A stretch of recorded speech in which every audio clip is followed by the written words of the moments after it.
This is the Bringing Business to Retail podcast with today's guest, Katie Hunt from Trade Show Bootcamp. Welcome to the Bringing Business to Retail podcast on SelenaKnight.com. Stay ahead of the competition by opening your doors to business experts so you can learn, grow, and be inspired. Passionate about bringing business strategies to independent retailers, please welcome your host, Selena Knight. Hey there, and welcome to this week's episode of the Bringing Business to Retail podcast. I'm Selena Knight, your host and retail strategist, and I'm here to help you learn, grow, and be inspired.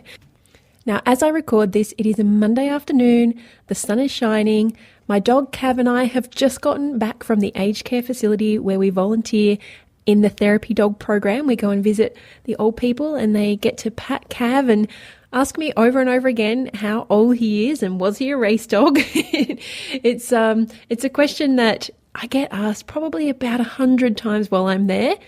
Cav loves it. I love it. The residents at the facility love it. So it is a win-win-win all the way round. And you know what? It's actually quite nice to be forced to step away from the computer because for the last 2 weeks, I have done a lot of sitting in front of the computer.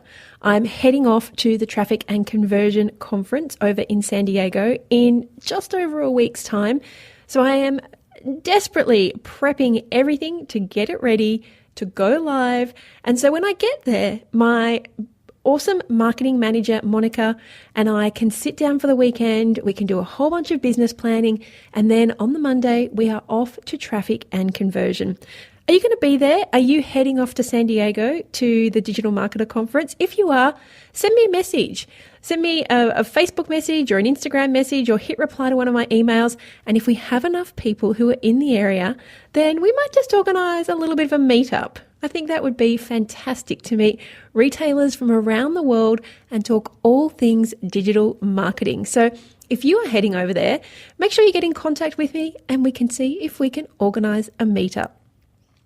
Now, some of that preparation that I've been doing has been working on a brand new training for you.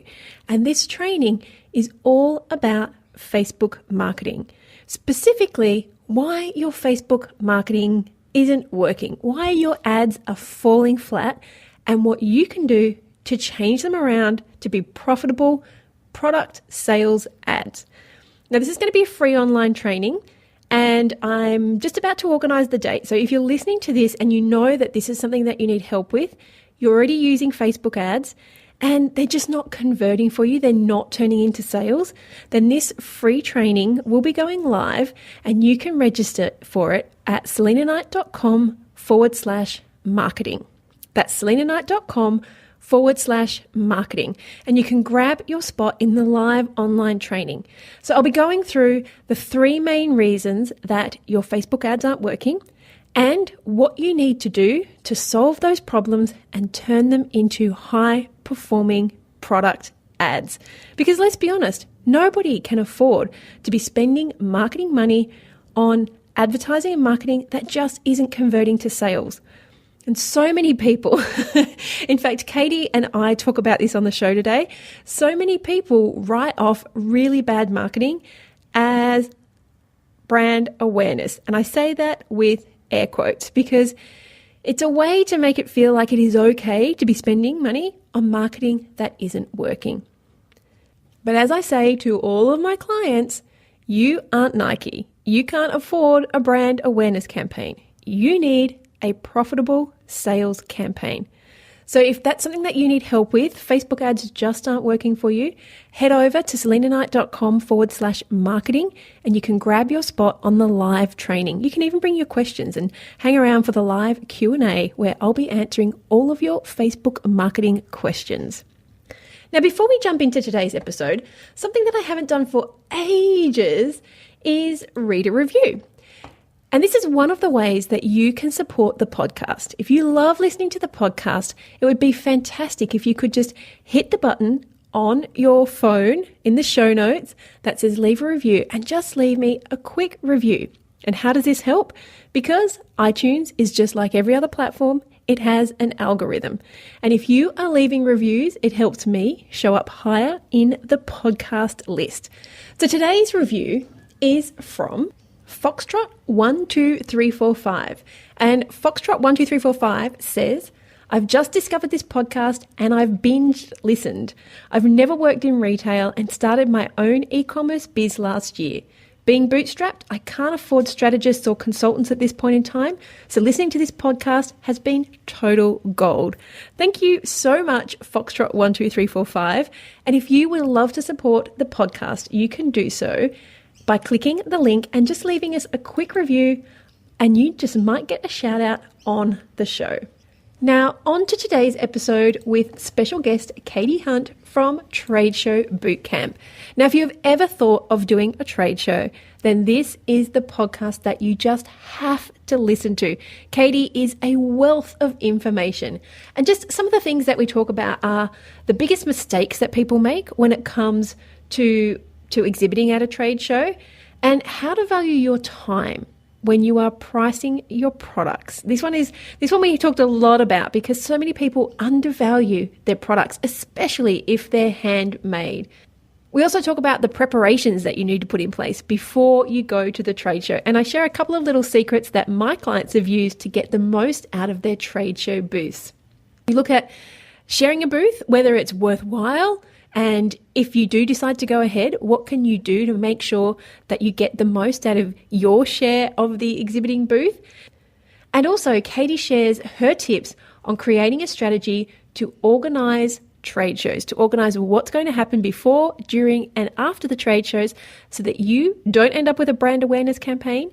You end up with some great sales at the end of your show. So let's jump into today's episode with Katie Hunt from Trade Show Bootcamp. Before we jump into today's episode, I just want to do a great big shout out to the patrons of the show. Now, this is something that we implemented in episode 100, which is where my daughter Alana, who's 8, interviewed me and got a little bit obsessed with our dog. It's very funny. If you need to pick me up, go and listen to an 8-year-old get interviewed. But this show stays proudly independent, just like your retail store, because of people like you who pledge their support to keep it going. Now, putting this show together is not easy and it costs a lot of money. You know this. This is how business works, right? So I'm out there putting anywhere between 5 and 8 pieces of business strategy advice in your pocket or in your earbuds every single month, and you can pledge your support to keep the show alive. So I would love it if you would become a patron of the show. Simply head on over to selinaknight.com/patron and you can find the information there. Click the big button on the show notes if you would like to pledge your support, and jump into today's episode. Hey there, and welcome to this week's episode of the Bringing Business to Retail podcast. Today, we have Katie Hunt, and Katie is the founder of Trade Show Bootcamp, host of the Proof to Product podcast. She's a business strategist and a mentor to creative entrepreneurs.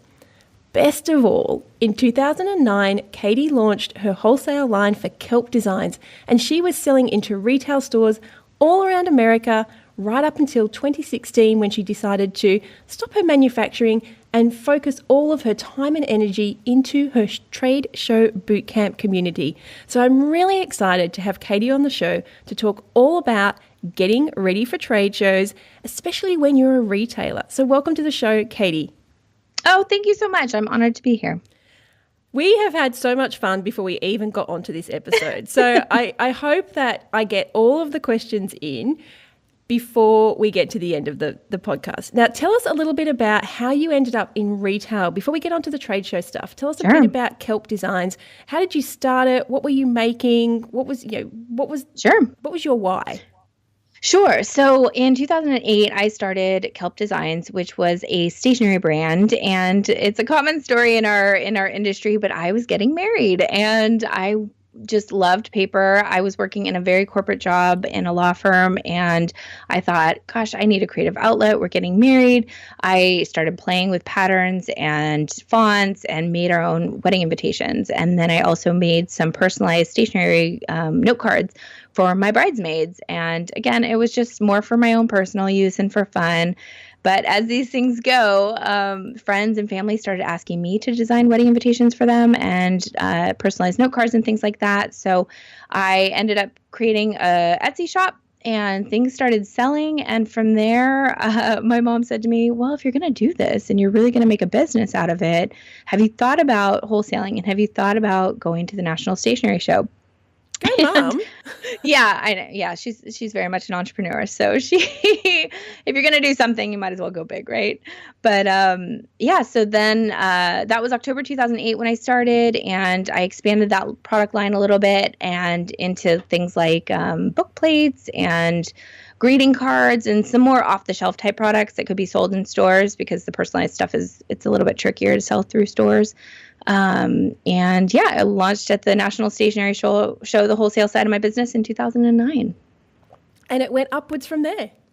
It did, and it was a lot of fun. It was a side hustle for me for a long time as we were growing our family, and I needed the stability of my day job. And I was also figuring out, what types of products I wanted to make. What did I want my product line to really exude? What kind of aesthetic did I want to focus on? But yeah, my why was I enjoyed, making people happy, and I enjoyed the idea of connecting others, and the whole idea of sending greeting cards was something I was very passionate about. My husband and I actually sent letters to each other as we were dating. He was in Hawaii and I was in Santa Barbara. And email was not what it is today. Remember back then? I know, right? We had Hotmail email addresses, but no computers in our dorms and all of that fun stuff. So yeah, we wrote letters, and I really enjoyed the work. And so I did that from 2009. We really expanded in wholesale and things got booming. But I started Trade Show Bootcamp in 2011 because I was starting to have some questions around shows and expanding and scaling my wholesale line. And I was getting a lot of questions from others in the community and my industry as well as to like how to do these things. You've done this already. Can you show me how? And a lot of the questions were the same. And I turned around to a couple of friends and I said, I don't have all the answers. You don't have all the answers. Let's get everybody on a phone call and share what we know. And, together, if we work together and share our resources, our industry will grow stronger, our companies will grow faster, and we can really do a lot by working together. And so that's what we did. It started as 4 teleconference calls and it has expanded into conferences and courses and coaching and all of those things. Now we call those webinars. I know, isn't it funny? I know. Well, it's so funny when I tell people we started with teleconference calls, they're like, what? What are those? And I'm like, yeah, that was when I was in 2012. But again, that was before there was as much educational content online as there is now. And we had to do a lot of explaining to people what we were doing and how they could learn from us and how logistically it worked. It's so funny how times have changed. Yeah. And I really feel that the training side of things, it's only been in, say, like the last 3 to 4 years that the online training scene has really boomed. And there's a great side of it that you can get access to information, but then there is also so much garbage out there.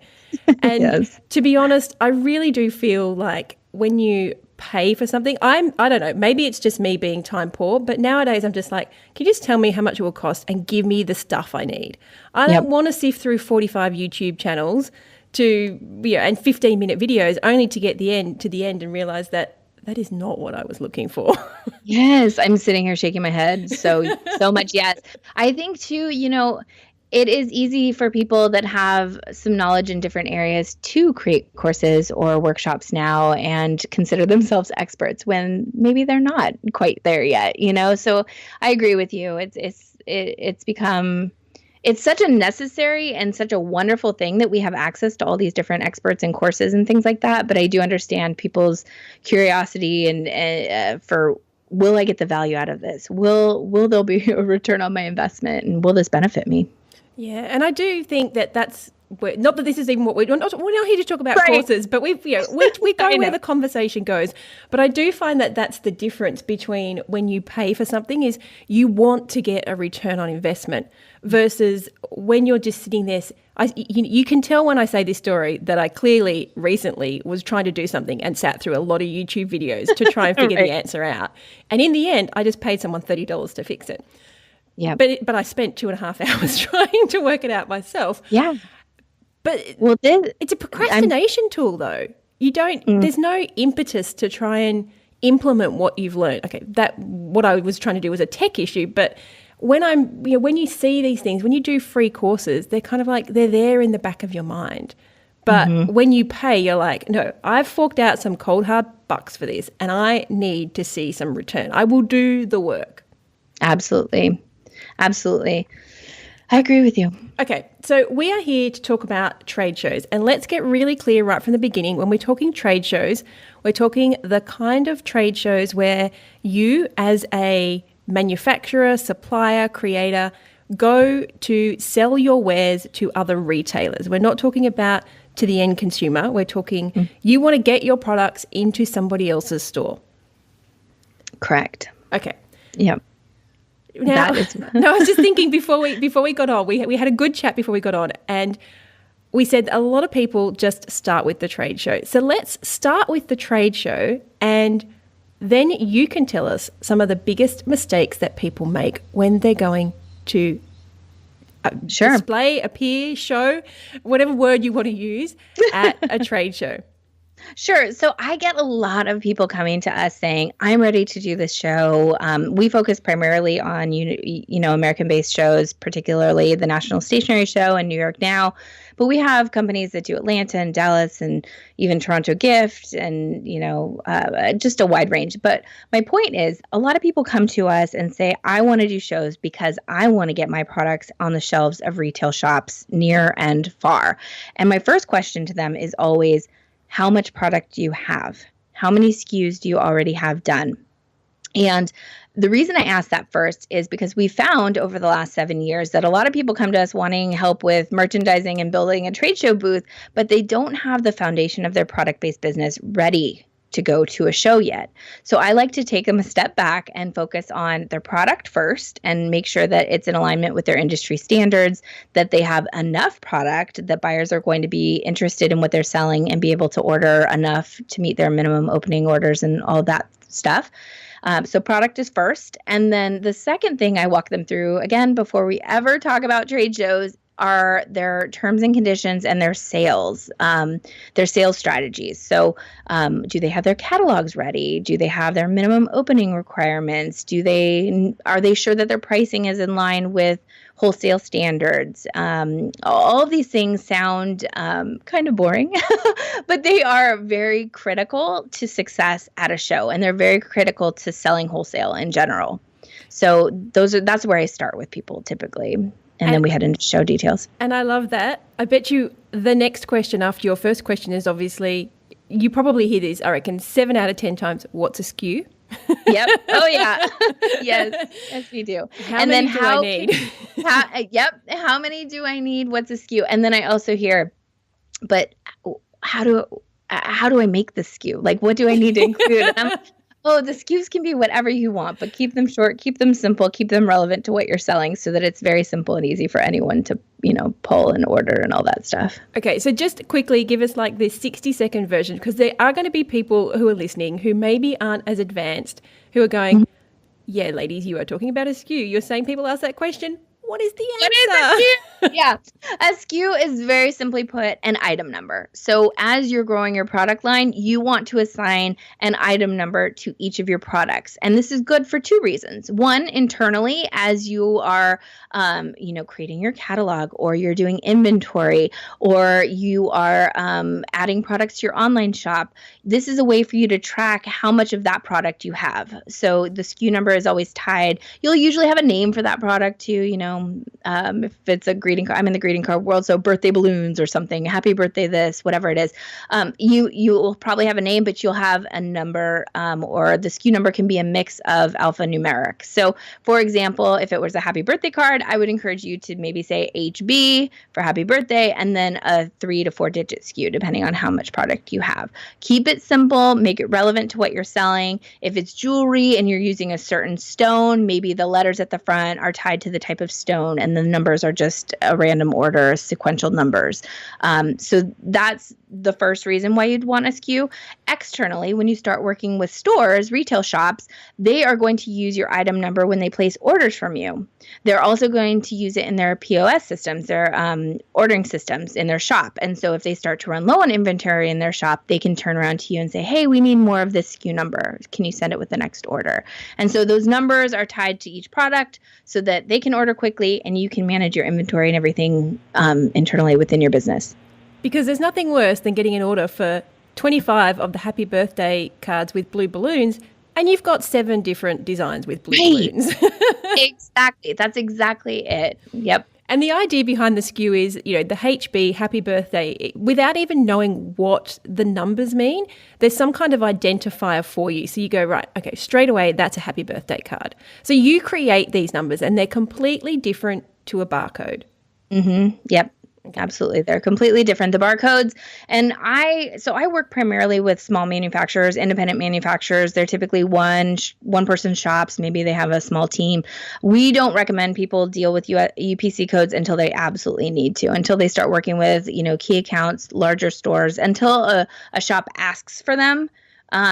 Don't spend the time and energy and money on that, in my opinion. No, and it is only the big stores that tend to use it. The smaller stores, their POS system, the POS system, will actually generate a unique barcode for your product anyway.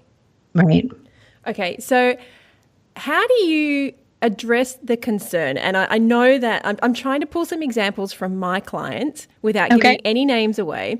How do you address the concern when someone says to you, I have this diary that I've created and I want to sell it for $40. And you say, okay, that seems like a fair price. And then you say to them, so how much are you going to wholesale it for? And they say, well, I want to sell it to the retailer for $35. Yeah. You can hear your voice drop.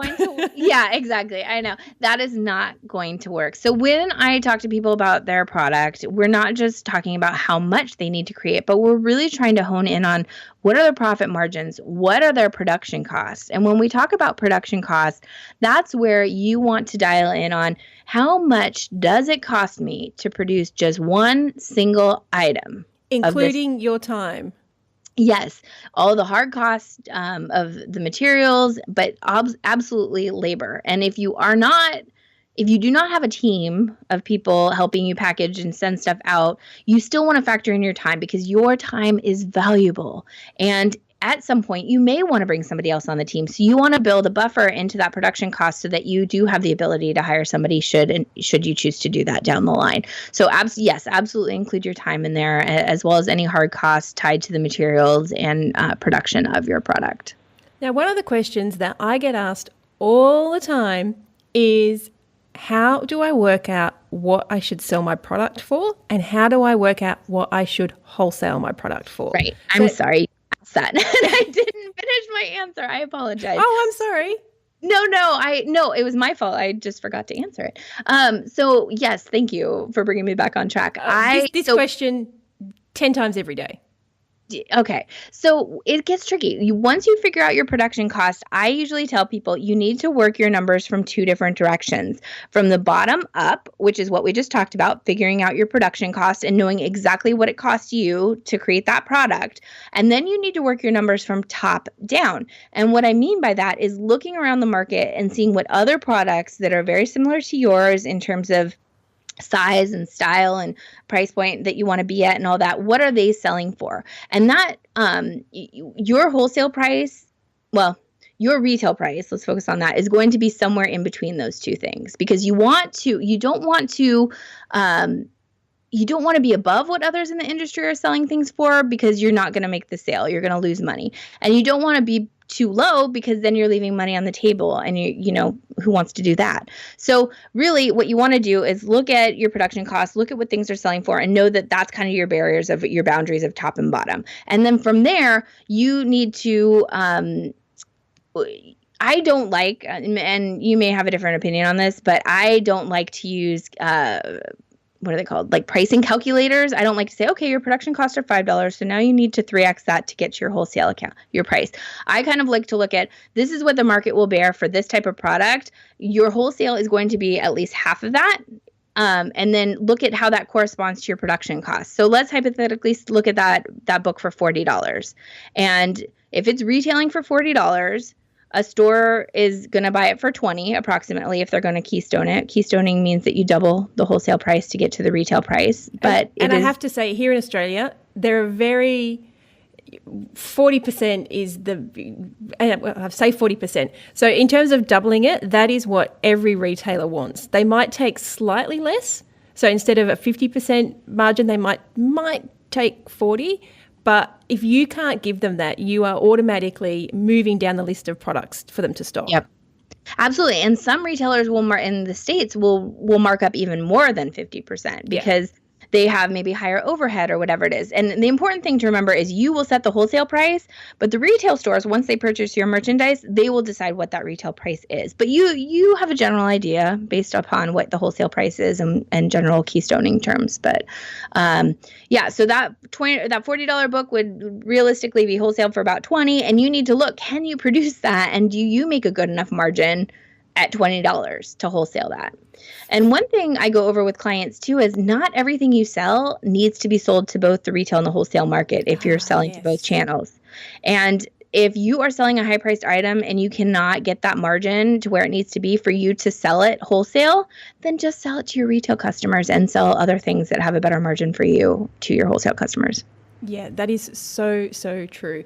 And I was going to say, you also, back to your pricing, say we've got our $20 diary and you go, okay, it costs me $15 in labor and production costs, all those sorts of things. Yeah. You have to choose whether you're happy with $5 because one of the things you have to look forward with is maybe that number will come down when you get some economies of scale. When you get volume, you can buy more stock in and get a discount there, a volume discount on your hard costs. Maybe you can hire somebody in and you can become more efficient. So you might say, okay, at this point in time, I'm okay with $5 because I know I can get that to 10 once I get to 20,000 units a year. Yeah.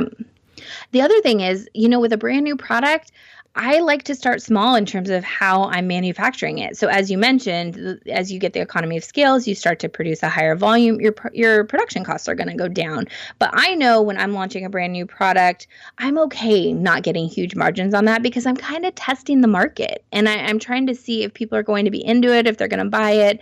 And, with the understanding that, if it's popular, we'll manufacture in large. I won't be changing the price, but I will be manufacturing at a larger volume and that will get that production cost down and therefore increase my profit margin.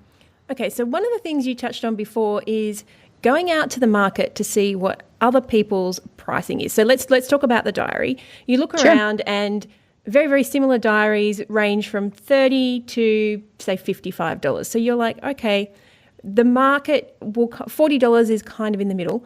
Why wouldn't you want to go and say, no, mine is premium. Like I have letterpressed the cover and I've used linen paper and all. It's a $95 diary. Why would you not choose the $95 diary first? Because a lot of people are going to be thinking, but everyone says niche, have a product that's different.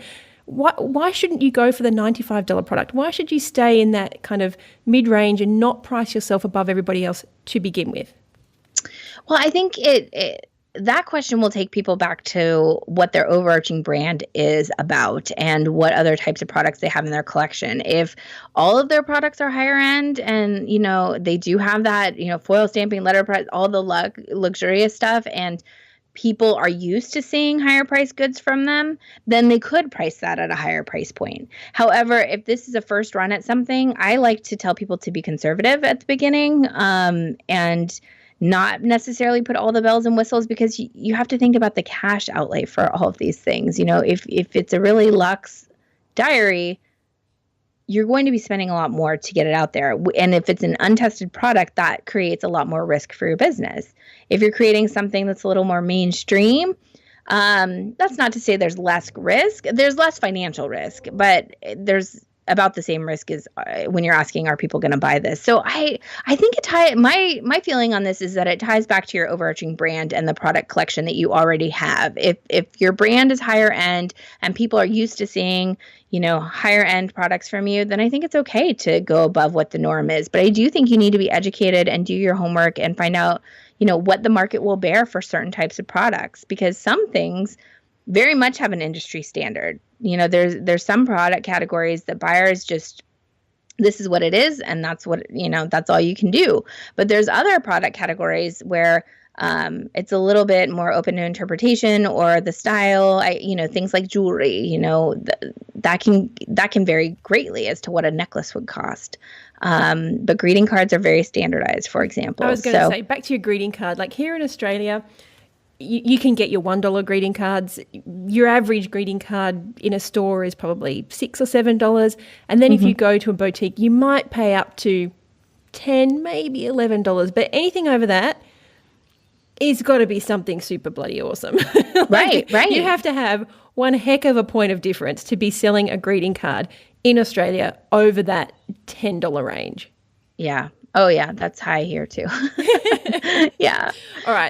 But I think it does go back to your overall line. If your customer is expecting high-end goods from you, then you can fit into that high-end good thing, niche.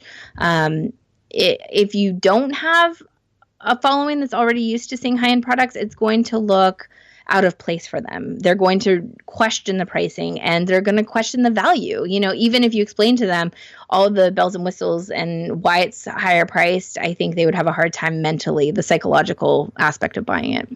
Yeah, that is so true. So now that we have an idea of what we're going to sell it for, you talked about production capacity. Do you see a lot of people who say, yay, I'm prepared to fork out my several $1,000s to go to the trade show, and then back to that example that I said earlier, they go, but I don't actually have the stock. I'm just going to take the orders, and then I'm going to go and make the stock. Yeah, this is a question for a lot of new businesses that are starting to get into trade shows. And I am of the belief that if you are going to be selling wholesale and doing shows, that you need to start to build up your inventory. Now, I'm also realistic and practical in that you don't want to fork out a bunch of money until you know that you've got the sales. So I can give you an example from one of my first shows. I did not have everything produced and ready and in stock. But what I did do before I went to the show is I ran samples with the printer I was going to be using, so that the quality was the same as what the buyers would be getting from me. And then I took those samples and I sold through those samples, but I also had all of the art files ready to go. So we, at the show, when we saw what cards were selling, we sent those print orders directly to our printer from New York. And so it gave us a couple of days jump start than if we'd waited and gone home and started that process. Now, I was outsourcing my printing. If you are creating your own products by hand, that's a totally different ballgame. And really, it would boil down to having a conversation with buyers and setting expectations as to when the product will be ready. But I will say, if you are going to do one of these shows and if you are planning on making wholesale a large part of your business, then you should have inventory on hand ready to go, or work up to it. Find ways that you can create that product quickly to fill orders quickly. If buyers have to wait for a long time, which you can speak to this, they get less excited about it. You lose the sale. Yeah, you lose interest, or they lose interest, rather. And you have to appreciate from their point of view, if they're in a trade show with potentially 2,000 potential vendors, then if you have a product that you tell them it's going to be an 8-week lead time, and they go down the track and they find someone else who has a very similar product who says, I can send it out to you next week, as soon as we get back from the show, they're probably going to give the order to someone else, because they don't want to be waiting. There's already, I don't know about in America, but here in Australia, there's already this big lag after the show, because people travel quite a long distance, and by the time they get back to their offices and they've entered all the orders into the computer and they've sent it to their warehouse or whatever, it can sometimes be 3 or 4 weeks before you get your product. But the hype is in the moment. People are buying, and to be honest, I used to like to have that stuff in my store the next week. If someone said to me, we'll get it out to you, we'll ship this order to our warehouse right now, you'll have it before you even get back. For me, that's the excitement, because I was saying to my customers, I was on social media going, hey, I'm at the trade fair. How cute is this? Use the poll feature. Do you like this one or this one? Which one would you prefer to see? And you've built that excitement with your customer. Then you've got to wait another 6 weeks for the actual product to turn up. And the excitement, they're kind of like, well, you showed us that. Okay, it's here now, but we saw that 6 weeks ago. Right. Now it feels stale, right? To them, at least, to some of them that have seen it already. Yeah. I always tell our alumni that before they go to the show, they need to have a clear idea of when they'll start shipping orders, because you want to tell all the buyers, like, all show orders will ship by this date if they're ASAP orders. The shorter that timeline is, the better, but you also want to create a buffer in there so that you're not overextending yourself. Though I think it's much worse to tell somebody, oh, I can get it out to you next week, and then it's 3 weeks later that you're actually sending it. You do want to manage those expectations, but you want to be realistic as well. You do. And you mentioned terms and conditions right at the beginning. Where do you see people fall down here? A lot of people don't understand why they need to have a minimum opening order requirement and why that order number is different than reorders. So minimum opening order is for brand new stores that have never worked with you, and that's a dollar amount that they have to spend. And then a reorder amount is somebody that's ordered from you previously, and it's a little bit of a lower price point threshold that they have to meet.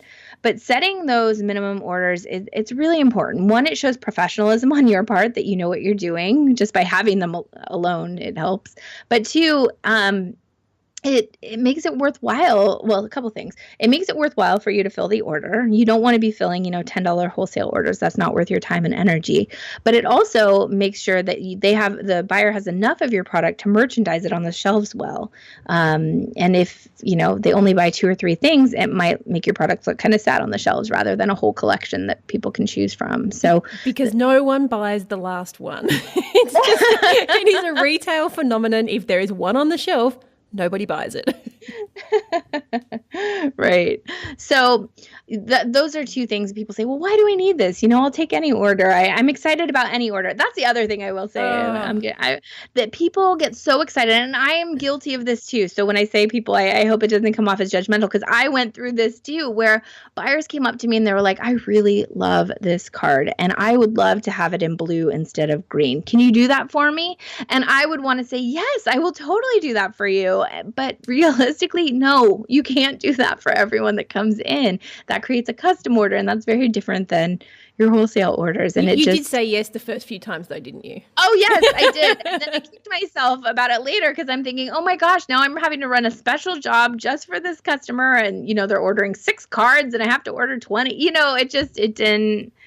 It did not make sense. So, but you get excited especially when you're at these shows and people are coming up to you and there's opportunities to talk to your customers and they're showing interest in your work and, they want to collaborate and buy from you. And it's a really exciting time, and you want to say yes to everything. But I want to encourage you to say, well, let's talk about that after the show and let's see if we can make that work. You don't want to make those types of decisions on the show floor, in my opinion. No, and that is a whole different opportunity, isn't it? That's for you going back to them and saying, if you want that, we can make it a custom order. It will be exclusive to your store. This is how much it's going to cost.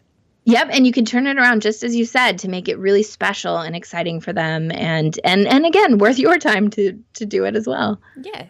So now we are aware of how much we're going to sell for. We know how much product we need, how much we're going to need. We've got all the production side set up, even if it hasn't gone, we haven't pressed the go button yet. Right. Now, what do we do? Because let's be honest, a trade show is probably going to cost you somewhere between, in Australia, $1,800 to $2,500 for a small booth. Mm-hmm. And they just skyrocket from there. It's anything up to $20,000 or $30,000 for a large booth. Yeah, on average, our alumni for New York shows, a stationary show in New York now, they tend to spend $8,000 to $10,000. That's the average on that's for the booth itself, for any marketing tied to the show, and also travel and lodging. That does not include any production, because I believe that should be lumped into your general cost of doing business. But yeah, these shows they're not cheap. They're very much an investment in time and money. And so you want to be serious about what you're doing before you jump in. And this is where people get a little bit I'm going to say stingy in terms of stock, because they think I have so much on the line here. I can't afford that $20,000 worth of stock as well. So there is a reason, like you were saying earlier. But I have to ask you, what is your opinion on small retailers, smaller creatives who are forking out all this money for, wait for it, brand awareness? I love that you laughed at that. Okay, so I'm going to tell you what I tell every single person that attends one of my conferences. Doing a trade show is the success of your trade show should not solely be measured by the number of sales that you have at that specific show. Now, let me dive into this a little bit deeper. The connections you make at the show and the brand awareness that you speak of, yes, that is important. But really what's important is the connections, the relationships that you're building that will lead to sales down the road. I had somebody come by my booth for 4 straight years before he finally ordered from me. And when he did, it was a substantial order and it was worth the wait. But if I had given up on him in that first show, or I'd given up the shows altogether, I wouldn't have gotten that order. And that's not to say you should continue to do shows on the hopes of somebody ordering 4 years from now. But my point is, yes, it's a marketing tool and it will give you brand awareness and get your, more eyes on your product, but that should not be the only reason you do the shows. Just like I would tell you, if you had low sales at a show, that shouldn't discourage you from doing more shows, because the key to these shows is face-to-face relationships, building those relationships with buyers, connecting with others in your industry, connecting with press, connecting with sales reps. It's about the relationships. And I will say too that the follow-up after shows is so critical, because a lot of people will place orders following a show once they've gotten home and looked through all their catalogs and sorted out their budget and things like that. Some buyers, as you can probably attest to, are very organized and they go into the show knowing what they want to order, and some go to peruse, collect catalogs, then they place their orders after the show. So to your point about brand awareness, I think it's a benefit to doing the show, but it should not be your sole reason for doing a show. My clients laugh at me because I always say, you are not Nike. You can't afford a brand awareness campaign. You can afford a sales campaign. Yeah. And the follow-up is where it's at. If you do have the less sales than you were hoping for, you have to get on the phone. You have to be, to me, it's getting on the phone. It's not even sending emails, because 2,000 vendors at that trade show are probably all going to be sending emails to the people who came. So there's a good chance that they're going to end up with 500, 600, 700 emails in the next 3 or 4 weeks. Pick up the damn phone and yes. Calls, which you have to have that strategy beforehand, don't you? You have to go, my goal is to get somebody's phone number, to get the person who can do the purchase order to give me their phone number. Yeah. So when I work with my people, we build a pre-show marketing strategy. We talk about what they should be doing at the show if they're able to, in terms of social media and stuff like that. And then we build out a post-show marketing strategy. And honestly, it's a tiered approach that it's kind of mirrored backwards. What you do on the front end, you do on the back end, but in different ways. And I'm a big believer in hitting people over the head via email, via snail mail, call if you need to. But one thing I wanted to mention that helps to make the follow-up so much more impactful is, while you're at the show, take notes. So never give out a catalog unless you get a business card, because it's just the currency exchange it shows. Mm-hmm. But get that business card, and on the back of the business card, write notes after the person has left your booth. What were they interested in? Which products? What were they wearing? Did they have interesting glasses on? Did you have a conversation about where they live? Like, some of those smaller details that have nothing to do with your products are going to make you memorable when you follow up with them. For example, if you like their glasses and they tell you where they got them, you could say in the email, thanks again for that recommendation for the glasses. I looked into them and I found the perfect pair. And I knew you were looking at these products, and you could go on with your pitch. But by talking about the glasses, which you talked about in the booth, that's triggering their memory as to who you are. Because again, they're meeting so many people at these shows. So writing down some of those, more personal details about them and things that you spoke about other than your products will help to jog their memory about who you are. That is one of my little secret weapons, and you just gave it away. Sorry. That's okay. No, that is one of the things I say is find something. And I do think it tends to be either something they wore or piece of jewelry, just something, because you can make, but it has to be something you're interested in. And it is one of the keys that I always say when someone comes into your store, that you should greet them and find something about them that you're attracted to. And it could be, wow, you don't even have to like it. That necklace looks fantastic on you. Where did you get it from? Yeah. And that is just the connection. That's the thing where all of a sudden it's like, oh, I'm a real person. Yep.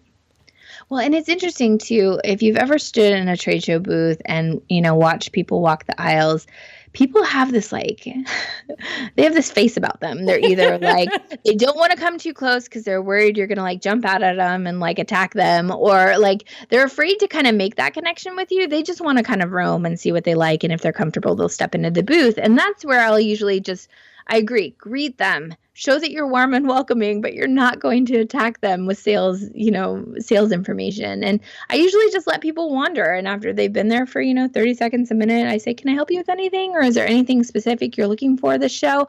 And I will tell you too, if they're coming to my booth and they say, I'm looking for gift wrap, and let's say I don't have gift wrap, I will direct them to one of my colleagues that I know that has wonderful gift wrap, because I want them to find what they need. And I also want them to think of me as somebody that's helpful to them. And if I don't have it, I'm okay sending them to a competitor, because, that's what we do to build relationships and to help people. And sure enough, everyone I sent away did order from me too. But they're always surprised when you treat, other exhibitors like community rather than the competition. Definitely. And you have to do it. You don't get anything out of being, a spiteful business owner. Right. Of course not. Yeah. I always say there will always be more money and more customers.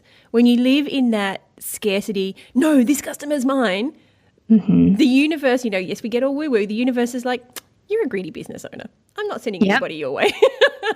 Yeah. And again, I just want to be helpful. I want to help people get what they're looking for and find what they're getting for. And if I'm not able to offer that to them, well, let me help you. If I know somebody off the top of my head, I'm going to send you their way. Okay. So I have a couple of more questions. One is, do you think it is okay to share a booth with somebody else? Oh, yeah. I think this is a great option for people that are just starting out. I would caution against sharing a booth with too many people, because I think that buyers find that confusing. If you are sharing a booth, I recommend separate branding, your logo on separate walls, and having kind of a clear division of, okay, these are my products, these are their products, not having it intermixed like a retail shop would be. But I think it's a great option for somebody that's just starting out at a show, that's trying to keep their costs down, that, the other benefit to it too is, one, it's more fun to have somebody there. And two, hopefully they can sell your products and you can sell theirs too. So you can kind of cross promote each other's stuff. But I do think that that's a great way to get your feet wet. And the good thing about that, I guess, is if you choose a complementary product, then people are more likely to buy both. Yes, absolutely. That's a great point. Thank you for bringing that up. I do think you want to be careful about who you choose to share a booth with. You don't want it to be competing. You do want it to be complementary. You do want it to, even though you want to make it a clear distinction that it's two separate brands, you do want a buyer to be comfortable walking in and not thinking it's two completely disconnected brands, if that makes sense. Yeah, because visually as they walk past, subconsciously, if what you're selling isn't cohesive, their brain just goes, that's just too hard.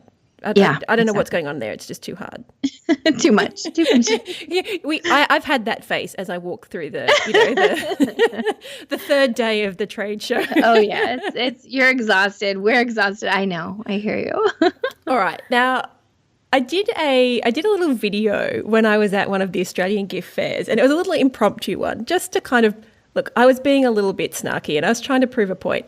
And I interviewed 12 vendors and said, I'm here to buy something. What are you going to offer me so that I will buy today?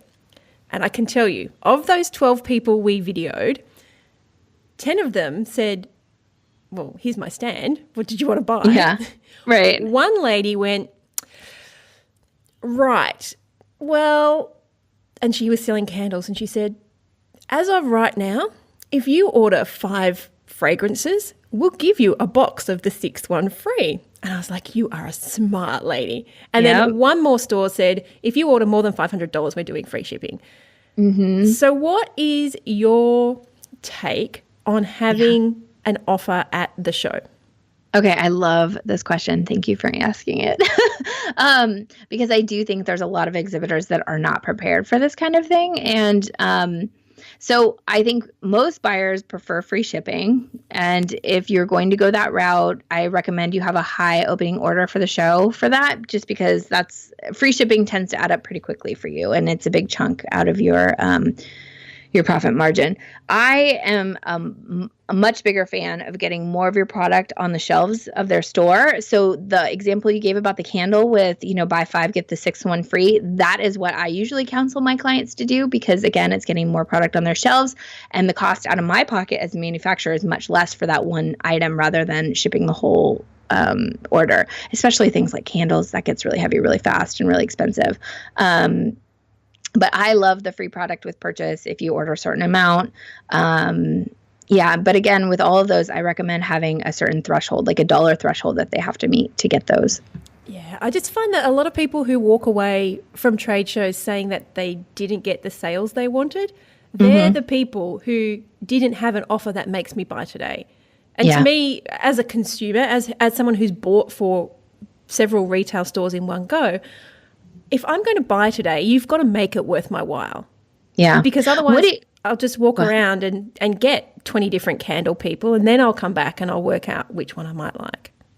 What is your take as a buyer on people that offer their show specials outside of people at the show? For example, if they say, well, if you hit $250, we'll give you free shipping. And what if they send that out to their email list during the show, if they place an order, and or as follow-up after the show to people that they met at the show?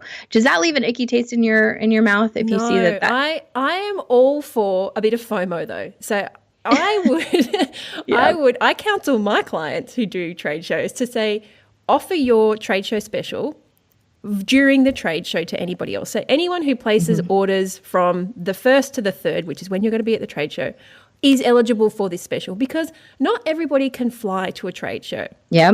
So, but then I feel that the offer that you send out post-trade show should be less than the offer you offered at or for the trade show. So say, let's go with the candles. Order $500 worth of candles and we'll give you 10 of XYZ fragrance. So that's probably enough for me as a buyer, 10, because if I'm selling them for $30, you've just given me $300 worth of pure profit. So that is enough for me to go, okay, I will buy from you.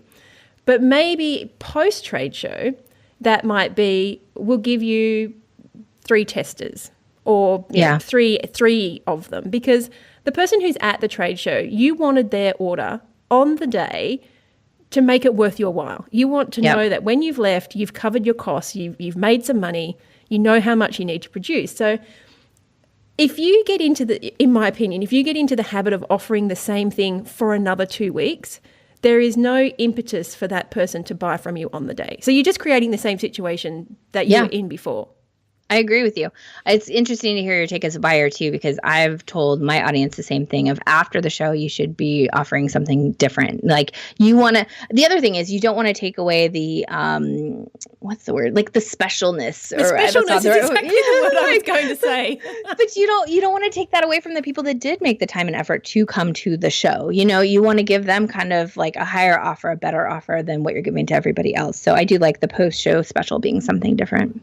Yeah, and I just feel it shouldn't be the same, but it also shouldn't be as valuable, because you wanted someone's dollars on the day. You made them make a hard decision when they had so much to choose from. And the post one is usually just to get the people who couldn't choose. So maybe you do give them an offer, but it's like, but you chose, you missed the opportunity. The opportunity's gone, but I still have an incentive for you. Yeah, it's kind of like a downsell on the product side. Yeah, exactly. Yeah. All right, we could talk about this for ages. I know. I've very much enjoyed this so far, so thank you. That's okay. So probably just one last thing in terms of storage, accommodation, logistics, which I know are 3 very, very different conversations that we could have. But how do your clients deal with having to travel, because here in Australia, you pretty much have to fly everywhere unless you're in that state. You have to fly there. So if it's a 3-day trade show, you're looking at 5 days with bump in and bump out, and that's $200 a night for accommodation. You've got probably, let's say, $100 a day for meals. The team that you have to have on, because let's be honest, people, you cannot run a stand on your own. It's tough to do it on your own. Yeah. But you have to go to the bathroom at some point. Yes. Make friends with your neighbors. But even so, I agree. It's hard to do it on your own. So you're probably adding another $2,000, $3,000 on top of your show costs just to cover you being there, not even anybody else. So how do you counsel your clients to make the most out of that? Yeah, it's, this is a tough question because everybody's circumstances are so different. And when I say that, how far they're traveling, how many people they want at their booth, the type of product they have, like all of that, everybody's circumstances are different. So I usually encourage people to choose a budget and then work within that budget. And ultimately, it's like planning a wedding or remodeling your home. You got to make some tough decisions about where you want to spend your money and how you want to make your decisions. And so, here's an example. I am in California and I go do the National Stationery Show every year in New York. And I have chosen every year to rent my walls. I use a company called Manny Stone Decorators, and it is more pricey than having my own walls in storage and putting them up every year. But to your point, I don't have to go in 2 days early for setup. I can fly in 1 day early. So I'm not paying for that extra night of hotel or the extra meals or whatever it might be. So some of it ends up kind of going out in the wash. But to me, that's an area I will splurge to have Manny Stone Decorators put up my walls. And when I walk into the show, everything is up and ready for me. Other people might not be willing to spend their money there. They might they'd rather spend it on the extra day's hotel and the travel and the additional hands on deck instead of paying somebody for rented booths that they don't get to keep. It's a personal choice, and it's a tough one to make, but ultimately everybody's circumstances are so different. I tell people to set their budget, pick a number, what they're comfortable spending, map out. We have a sample budget that we share with people, and I'd be happy to share it with your audience too. A sample budget of what things cost. And so they can kind of work backwards and see, can I hit that budget? Can I keep things under that number? And if so, great. If not, they're going to have to make some choices and cut back in certain areas to hit that number. I don't know if that answers your question very well, no, but ultimately it does, because the budget is the most important part, and that is gold. Like that, I feel like we need to make a tweetable out of that. Create your trade show budget and work backwards from there, because maybe you can do with, you're in feet, we're in meters, a slightly smaller booth to save $800. Right. What difference will that make to your design layout? And one of my clients just did a trade show recently, and she was in Canada, and I said to her, set the stand up in your office. And she's like, what are you talking about? I went, I want to see the stand. She's like, I'm not doing that. Yeah, you are. So we got on Skype, and I'm like, okay, no, you need to move that. You need to move this. No, that's not in color. She was doing colorways. I was like, no, those colorways don't work. Colorways, heavy colors should be down the bottom. And then we did this, and she was just floored. And I'm not a design person. Like, I am not your creative person, but I get the theory behind it. So I will tell you what to do, but you have to do it. Yeah. Well, to your point, we tell people all the time, you need to test and you need to test again. And I even tell people, bust out some masking tape and map out the size of your booth exactly as you would have it. If it's 8 feet wide and by 10, whatever your space is, map it out and then start to put your furniture in to see what it would look like, because the space is so important. But I agree with you. Yeah. Once you map out that budget, you can see, oh gosh, I need to cut back here, or maybe I can't get that fancy lighting, or, I wanted to get some really pretty flowers for the booth, but maybe I need to go with something a little smaller now, whatever it is, you're going to have to make some tough decisions and determine what's important for you. But what I will say is you need to remember your reason for being there, and your product is the hero of this booth. I see a lot of people getting carried away with decor and making it pretty and all that. You want to make your product the hero. So if that means you need better lighting so people can see your product well and see the texture and style or whatever it is, get the better lighting. Don't go with the extra flowers. Focus on making the product really shine and stand out in your booth. Do you make your clients create a profit goal? That's a good question. I do tell them to set goals in profit is one of them, but I tell them to set other goals too. How many, catalogs do you want to give out? How many business cards do you want to get? How many sales reps or press do you want to meet? Like, I really try to make it a more cumulative type of thing. But I don't actually say to them, what's your profit number? What's your, what are you hoping to get here? But I probably should. I don't know. For me, it was always, we used to, because I've been on both sides. I've done the retailers are buying, but here's a little trick for you guys. If you are a retailer and maybe you have a small little line that you're creating yourselves, or maybe you just have a physical shop front and you want to get in front of, so let me just preface, these were consumer trade shows, not to B2B. And so my suppliers would pay me to run their stands for them, with the bonus of I could tell people about my store and they were paying me to be on the stand at the same time. Hello, win-win, anyone? Because they knew for them, it was like someone who knew their product inside out. They knew they could trust us. They knew that we had great design, not me, my team. They knew that the booth would be great, that everything was going to be safe, everything would be shipped back. So we were getting paid to spruik a product, but also to say, and if you don't buy today, our store's just down the road. You can come and get it from us. So that is, in terms of sharing a booth, that's another way of looking at sharing. But if you're a product manufacturer and you can't get to the show, so we were talking about how can you cut back your budget. I'm just looking at that same trade show from the manufacturer side from their manufacturer side is, whilst they were paying us to be there, they were still running their business. They were still putting out orders. They were doing all the things they need to do. So if you can't be there, maybe it would be cheaper for one of your retailers to come and man the stand for you and take your orders. Just something a little bit different. I'd like to think a little bit outside the box. No, I like that idea. That's an interesting concept. We've also had alumni that their independent reps came and worked a day or so in the booth as well. Yeah, and customers. Oh my goodness. Customers working on your booth, the best thing is they work for product generally or store credit or some sort of credit. And they love your product. So, I mean, that's a bit B2C, but B2B is, can you get a rep in to do it for you? Can you get one of your retailers to come in and do it for you? Because, man, you're not going to be spending $3,000 or $4,000 on accommodation costs if you can get them to do it. The benefit for them is they can spruik their store, but they also love your product. Yeah. Well, and too, it's always easier for other people to brag about your talents and products than it is for you to stand there and talk about your own sometimes. Always. Okay, I'm going to wrap this up now because we've been talking for an hour and we could probably talk for another 5. I have to ask you, what is your favorite store? Oof, that's like asking me to choose my favorite child. I'm a huge fan of working with independent retail shops. And one of my favorite shops was one in San Diego. Actually, when you're in San Diego, you should go. It's called Sweet Paper. It's in La Jolla. And it was a really great shop that was very kind to me as I was growing my business and helping to provide feedback. And even so, as I grew boot camp, they came to speak to our audience about retailer perspectives and things like that. So they've been, Julie and Teresa are amazing down there, and it's a great little shop.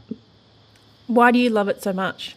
Other than the support that you got from them, what as a customer do you love about the store? Sure. It's just beautifully created product, and it's not just paper goods. They have office supplies and things for both men and women. I found some great gifts for my husband when I was there last. So yeah, it's just got a lot of different product, but it's merchandised really well together. So there were some surprises and delights in there that I was not expecting. And this is the thing. If people have listened to the podcast before, they know that it's always a running joke. Sal cannot merchandise. My team, I used to try. As I said, I get the theory, putting it in practice, not my forte. And I used to get notes from the team in boxes when they arrived saying, please leave this, I'll do it tomorrow. Oh. So merchandising is something that if you can't do it, you pay someone to do it because it is going to sell your product. And for me, with a trade show booth, it is exactly the same. If you are as handy at merchandising as I am, it is worth your money spending a couple of $100s to get somebody to come in and make it look awesome. 100%. To that point, I would also say that extends to things like product photography and creating your catalog and even, your website and branding if you need. All of those pieces play into people's decision whether or not to buy from you, especially if they're virtual, not right in front of you at a show. But I'm a firm believer, if you are weak in an area, hire somebody to help you if you can, or get the help you need in some other way, whether it's bartering or, some sort of trade of some sort. Okay. Again, we could keep talking here, but I'm going to stop because we will just keep going on and on and on. Trade Show Bootcamp sounds awesome. So if people, and I know that you do an in-person workshop as well, don't you? I do. Yeah, we do. Our Paper Camp conference is once a year. It's usually twice a year. This year we're doing it once, and then we have an online version as well. And then we've got a number of business classes as well that teach manufacturers how to run just smarter business, how to streamline things and scale up. And, as we hit different milestones in our companies, we hit different hurdles. And so we've started to create some new products for the more advanced manufacturers as well. And where can we find those? Sure. Everything is at tradeshowcamp.com, or you can listen to our podcast at prooftoproduct.com. Thank you so much for being on the show. I've had so much fun, and it's been really good just kind of getting my ideas out there, getting your feedback. We don't necessarily have to agree on everything, but some of the things you've said today, I'm like, yes, I can share that with my clients, and they are going to be able to put that into practice straight away. So thank you so very much. Oh, thank you so much for having me. It was a pleasure. I hope you enjoyed this week's episode of the Bringing Business to Retail podcast. You can find all of the show notes over at selinaknight.com. If you found something that you heard today particularly useful, I'd love it if you could leave me a review on iTunes or Stitcher. And of course, feel free to share this episode with someone that you think could benefit by listening to it. Want more retail biz strategies?